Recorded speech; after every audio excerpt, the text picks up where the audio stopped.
Hello guys. Welcome to WhatVwant, a technology vlog.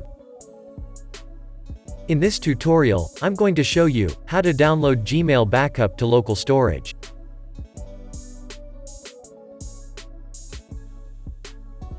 For more information, visit our article.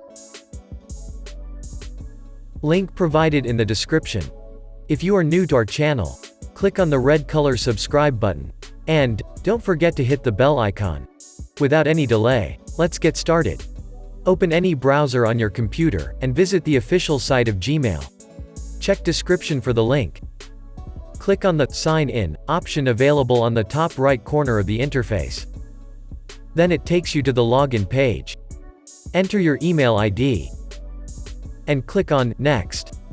Provide password to that email address to complete the login process. After logging in successfully, it displays the inbox of Gmail. Click on the profile icon available on the top right corner of the interface. An options list will open. Click on the Manage Your Google Account option.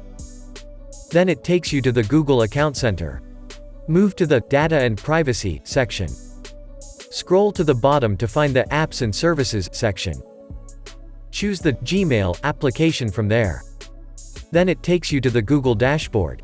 There, it displays two options such as download your data and delete a service. Choose the Download Your Data option. It redirects you to the Google Takeout page. In the first step, you need to select data what to include. Click on the Deselect option to remove all apps from selection.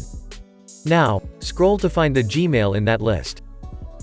Click on the check-in box to select it. After selecting Gmail, scroll to the bottom and click on Next. In the second step, you need to set your export preferences.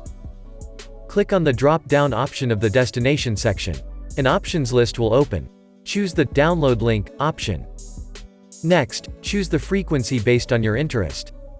Click on the drop-down option of file type, and choose zip format from that list. Set the export size as 2 GB. Later, click on Create Export option. That's it, it starts creating the data file and displays its progress in the Export Progress section. After the completion of creation, a mail will be sent to your email. Open that email and click on the Download Your Files option. Then it asks you to verify your email by providing the password. Enter password, and click on Next. It takes you to the download page. There you will find all the available exports. And the latest exported backup file will start downloading. If not, click on the Download option to start download manually. Hope you like this tutorial. For more information, visit our article. Link provided in the description. Subscribe to our channel for regular updates. And don't forget to hit the bell icon.